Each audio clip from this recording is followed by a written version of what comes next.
Ang torta Cebuana po ay popular na ibinebenta sa Argao, Cebu.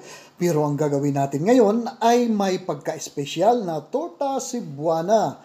Tunawin lang natin ang 1 cup na sugar sa 2/3 cup na hot water. Tunawin lang natin hanggang sa matunaw at idagdag natin ang 10 pieces na egg yolks, 1/2 cup na condensed milk, 1/2 cup na evaporated milk, 1 teaspoon na vanilla at gradually ay idadagdag natin ang 2 cups na all-purpose flour, 2 tablespoon na baking powder, 1/4 cup na fine salt. Haluin lang po natin ito ng maigi.